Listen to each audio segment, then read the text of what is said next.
This is the oldest world map in the world. Now, it was made by the Sumerians. But what must be kept important is that it's not truly a world map. The reason why it's called a world map is because it is a map of the known world of the Sumerians. It really does not go any further than the Middle East, and it talks about civilizations that had great walls.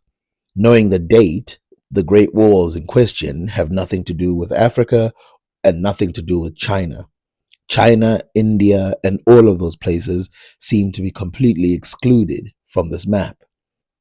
Given how far and wide the Sumerians had access, and possibly how far and wide they had access to oceans, this is probably not exactly a good description of a world map.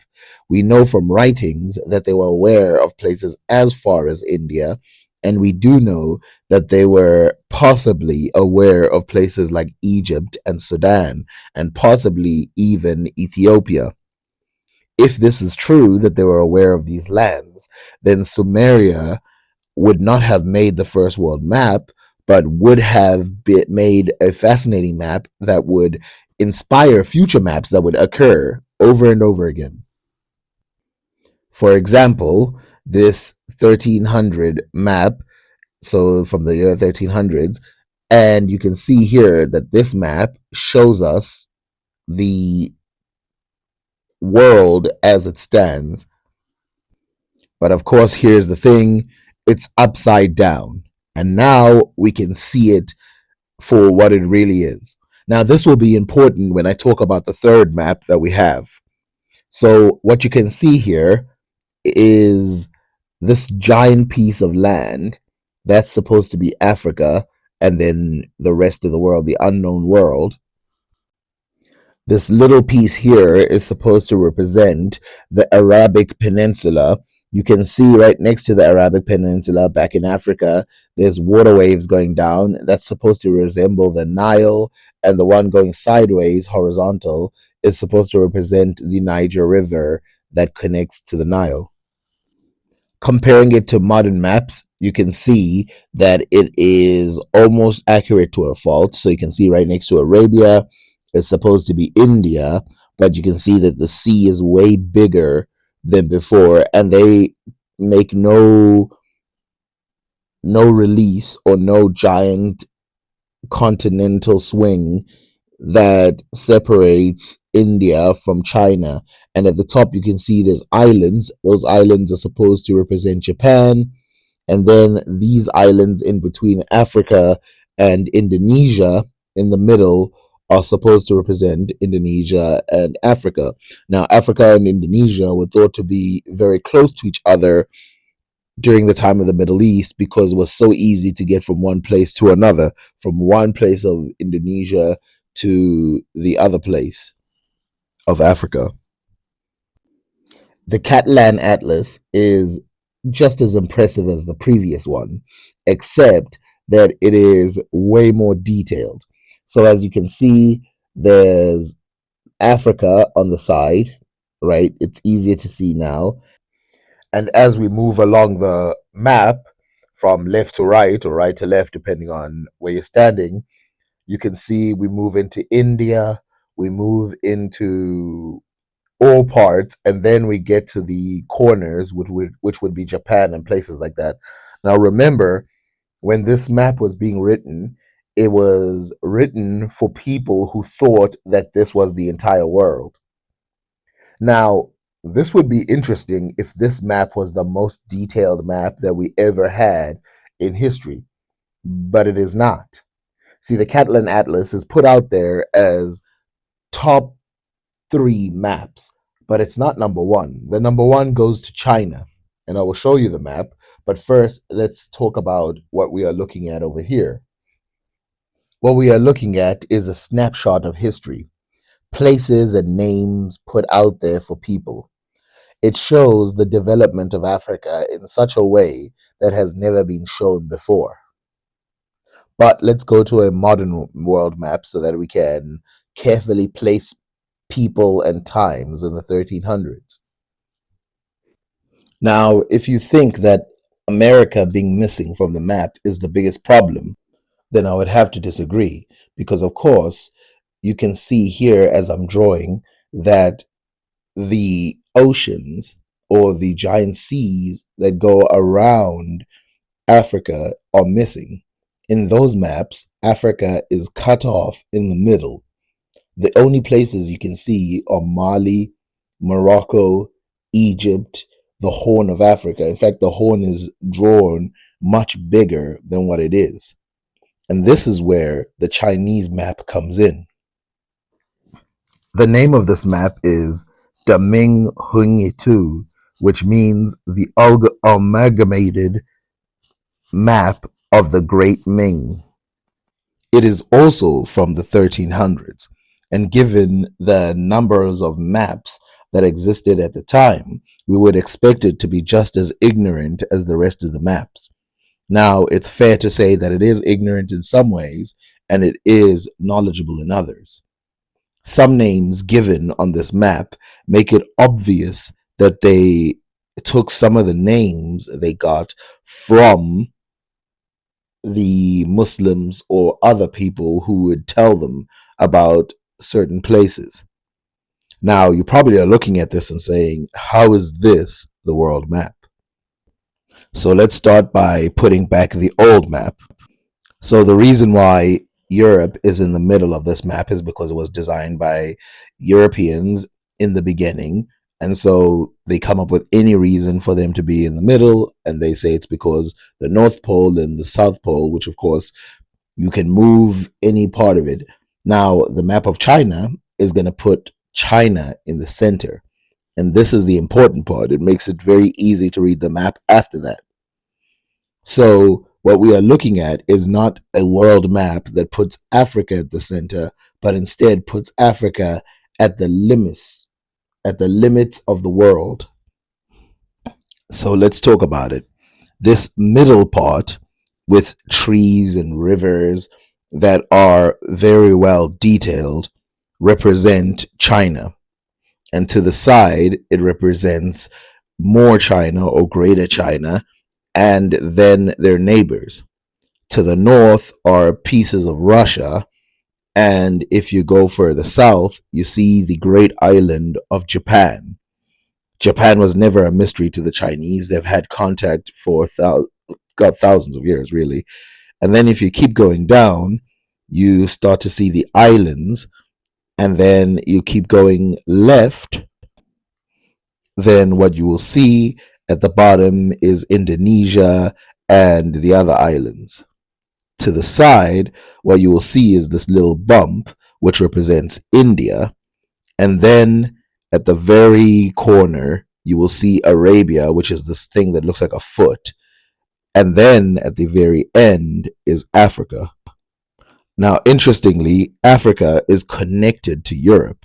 So this bottom piece, which is on the very corner of the map that is at the top, is connected to Europe. This is probably due to their point of view, which it doesn't matter that these two places have a small ocean separating them. To them, they might as well be a connected piece that cannot be separated in any true way. Now, if we look at the place or the little stump that's right next to the African continent, we can see there that's supposed to represent Arabia. So next to it is India. Just below is Indonesia. And then you keep going to the left, you find places like Thailand and places like that. So let's focus on Africa for a second. At this time, Africa had never been seen like this before. So you can see right at the corner, there's the map of Africa, and you can see here, there's Africa. Now, it's pretty obvious that the Chinese never went internally into Africa, but spent a lot of time at the shores and the north of Africa and West Africa as well, even though there's very little detail of them being in that area. But you can see there, they've got tons of markers detailing names of specific places. West Africa is termed as Molin, probably from the word Mali. And then we have East Africa or the Swahili coast, with its own individual name. Now, to understand this name, we have to consider where China is. Now, remember, China is to the east of the Swahili coast. So, again, you see this place that's like a foot, that's the Arabian areas, and it's a little too low, very too close to the bottom of Africa. But you can see here that that area that's labeled, it's called the Western Sea. So, in other words, instead of calling it the Indian Ocean, the Zanj Sea, or any of that, they called it the Western Sea. And in there, they label Madagascar, the Comoros Islands. They label a whole bunch of islands in that area. While we know that Madagascar and the Swahili coast had been trading with China for hundreds of years, there is no need for them to be this detailed about it. But if we look up, they've reduced the Horn of Africa to a mere dot. And it's more accurate than most of the maps that made the Horn of Africa way too big. But you can see here that it is almost completely gone. That's not the curious part, though. The curious part is you can see that the ocean goes around Africa and continues. This was unknown to the rest of the people in the world. This was not something that was known. They couldn't have gotten this from the Middle East because the people in the Middle East never mentioned going around Africa. You can actually see two dots there or two labels there that say that the people must have been. So you can see here two flags or two pieces of paper that show writings inside of what appears to be Southern Africa, given names. So it appears like they knew about Africa in a much more detailed way than the rest of the world. In the 1300s, you must remember that Henry the Navigator hadn't even considered thinking about going around Africa. But right in front of us is a map that shows Africa being a place that you can go around. Now, this is very curious for a couple reasons. One, it's China. Why would they know this information? How much access did they have to Africa to know that Africa? I mean, look at it. It looks just like Africa. Now, to be sure, remember if you read at the top, you can see this is from BBC and this is from several universities that have analyzed this map, and they know that there's labels and names. So this is the reading of what is to be seen. This map is said to be the oldest map of the African continent, with the continent facing south and showing South Africa dating back to 1389. This Chinese map, covering more than 17 square meters, was produced in silk. It is thought to be a copy of a map sculpted in rock 20 or 30 years earlier. Many believe the mountains in the south are the Drakensberg in South Africa. So let's first stop there. Believe that they're Drakensberg's mountain. Now, what we know is they're aware that there's mountains within South Africa, but the believe part is important. So everything up until there is just factual. They have South Africa labeled in the 1300s before the Portuguese ever left and came anywhere close to really any part of Africa. They were really still stuck in North Africa. While you can see here that, unlike the Arab maps, you don't have to turn the world upside down. Clearly, the way they're looking at the map, their own map, is at the same way that we would look at a map today. You don't have to turn it upside down, it's facing the south. And obviously, it comes with some inaccuracies. Africa is made very small. This probably has to do with status rather than actual size. That Africa is very far away, somewhere in the corner, and so it is not seen as a giant big place. But you can see with the surroundingness, that these guys are aware that you can go around it, and the way it goes around shows you that it's they're fully aware of the bump in Africa that becomes smaller and then larger the more north you go. So before I give more context, let's continue reading. Drawn on a horizontal scale of 1 to 820,000 and a vertical scale of 1 to 1,060,000, it covers an area extending all the way from Japan to the Atlantic Ocean, including both Europe and Africa, and from Mongolia to Java. Although the section on China seems to be derived primarily from Zhu Xibin Yutu, the renderings of Africa, Europe, and reach of China, Southeast Asia appear to have been, at least in part, on Li Zemin's Shengjiao Guanbei 2, or map of the vast reach of China Moral, teaching 1330 no long extent. The map also shows a Great Lake covering almost half the continent's landmass. Researchers suggest it may have been drawn on the basis of an Arab legend that stated further south from the Sahara Desert is a Great Lake far greater than the Caspian Sea. The map of Zhu Xibin originated by putting together Arabic and Chinese sources. Now, you can see that obviously some of the sources that would have given us the northern areas, as you can see, there's a whole bunch of labels at the top, are Arab writers. And then in the middle, there's the Nile, and then this big bump, which is probably a misinterpretation by the Arabs, which thought that the Nile must fall into a greater river, and then the greater river was over exaggerated in the map, or maybe they were aware of the size of it but exaggerated it on purpose so that you could see it. Now, again, Southern Africa here is very detailed. Well, how do we know it's detailed? Well, let's look at a zoomed in version of it. Now, remember, there were Chinese writers that wrote about the Swahili coast, and so we know very strong details of this region.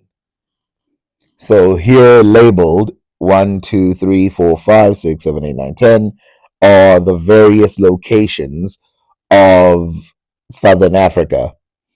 It tells us that the Cape was not far away from the Chinese to the point that they could not get to it, but it also tells us it's very curious. It's a very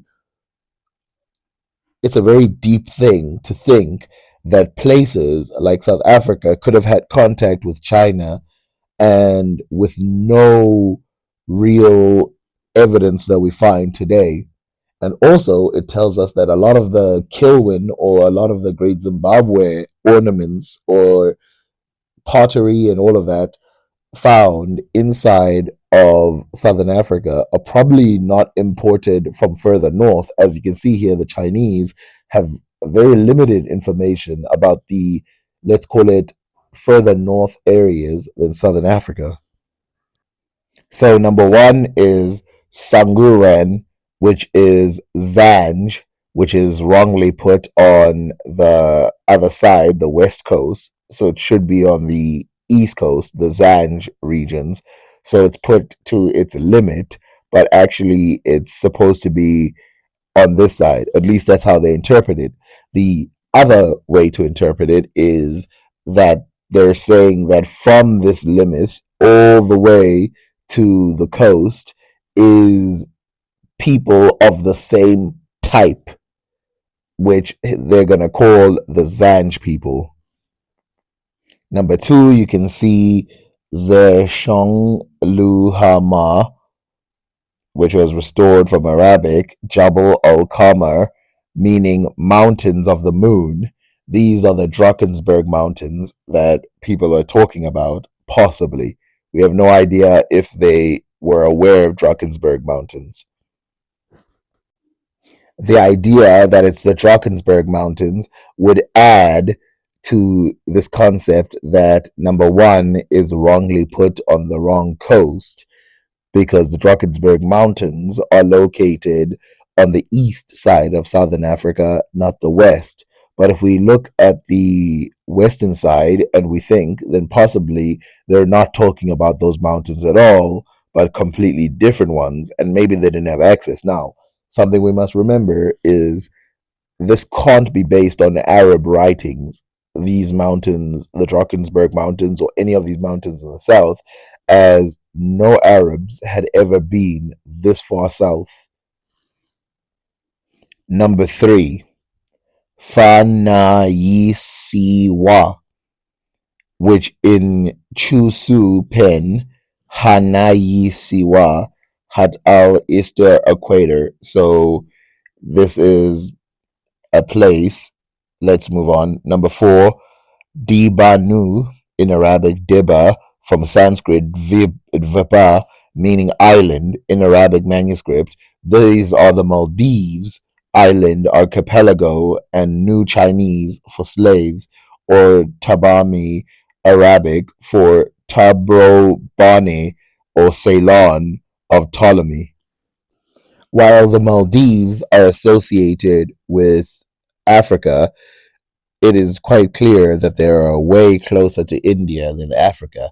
And so it is curious that they are put so close to Africa, which tells us that they are associated with the direction of Africa.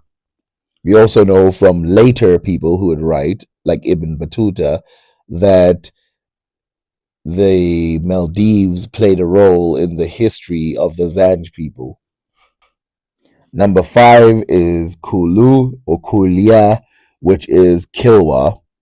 Now, what we know about Kilwa or Kilwa Kisiwani is that it was a very important island. It's one of these islands that is so connected to China, Indonesia, Java, and the rest of the world that it is repeated over and over again by people living in those areas.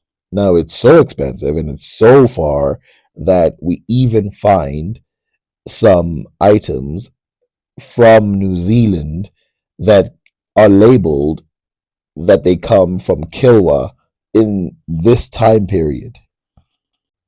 This is from CNN 2013. So you can see here CNN.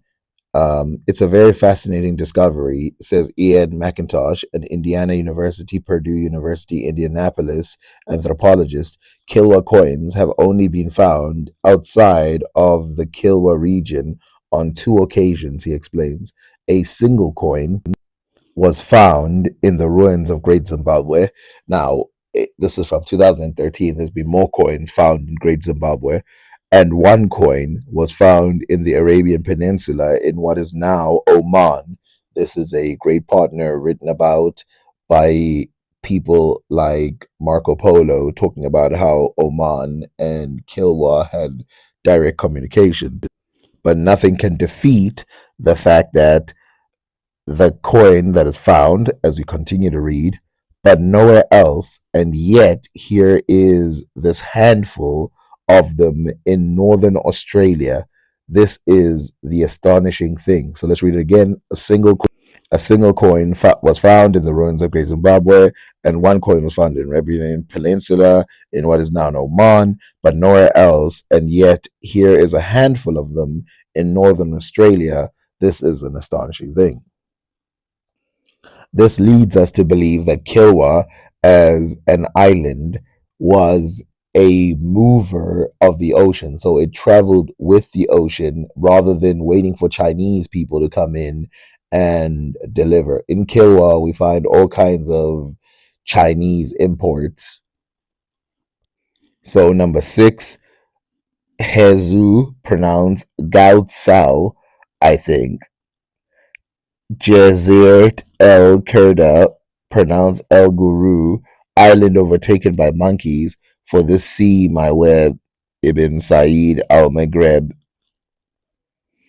Number eight is Maushi Habina, appears also in Chusu Pen. According to Nurian Khazar Kermit, Chang Shi Ha be Zanj e Kanbala. So it's another Zanj region. Number 9, number 10, and so forth. So these are lands that are very well known inside of the Chinese spectrum, and you can see there that the Chinese have expanded the word Zanj, which is why I believe that when they said Zanj, they just were like, okay, so clearly the Zanj people are taking over the entire southern regions, and this is why they put them on the western coast as well, possibly Angola. In my opinion, that is clearly Angola, and those hill areas are probably places like Uppington or places like that in southern Africa. Now, something interesting would happen after the Portuguese traveled into Africa and finally discovered that Africa could be circumnavigated and you could reach India and China and Japan and all these other places.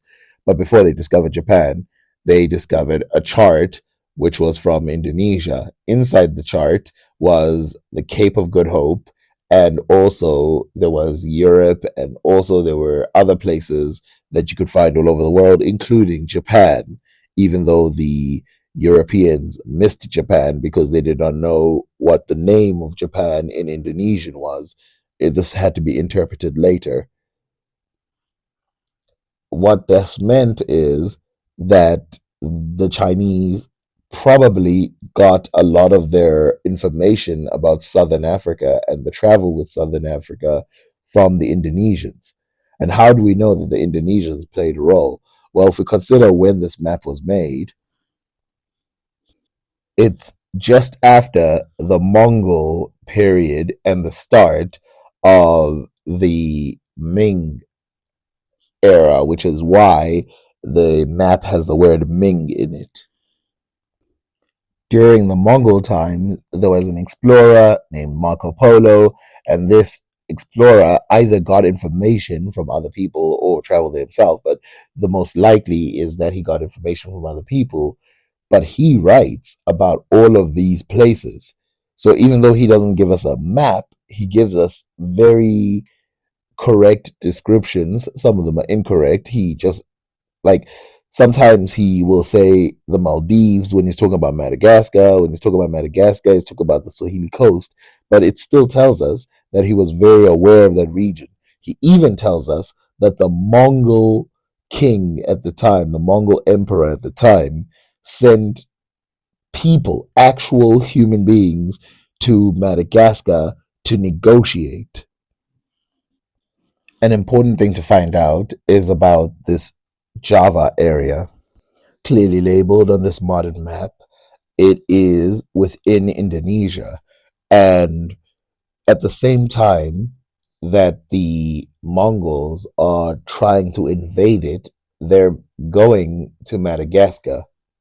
Now, what we know about this is that Marco Polo wrote about a possible invasion in Java, but we know from Javanese scripts that there is a detailed account of Mongolians coming and attacking the people. In fact, if you look on YouTube, you will find a documentary on Indonesia where they pretty much animated it as well, where they talk about how the Mongols tried to invade Java or how they tried to invade Mongolia.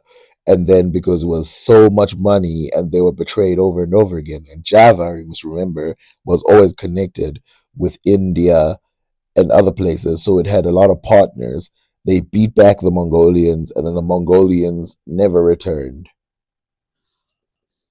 But these two regions, Java and Madagascar, which is that island right next to Africa, these two might have been in communication for hundreds of years prior to the Mongols, and this is probably where the Mongols heard about it from the Chinese. So the Chinese would have had access to Indonesian or Java scripts. These scripts make their way to China. From China, they make it to the Mongols, and the Mongols use it to go around the world. So the Arabs in form of North Africa, the Javanese in form of Southern Africa, and then through their own exploration, you get a bigger picture, and the Ming becomes a real empire. Now, there's a previous video that I made about people living in Indonesia writing about people in Africa. And so they made a chart, and this chart was depicting everybody. And so there are names in that chart that make it obvious that they were aware of Africa. And of course, the Portuguese were very impressed by this chart. I should put that video somewhere in this video so that it can be easy to find. Now, my main point of this is how big the world had traded by this time, and that the Silk Road, and whatever you want to call it, was nothing small. It was huge, perhaps even going as far as the Americas, because on the Indonesian chart that was found before the Europeans even reached Indonesia had Brazil on it. And in fact, one of the things that you find in Marco Polo's writings is he writes of a type of wood that would later be seen as Brazil wood in Java.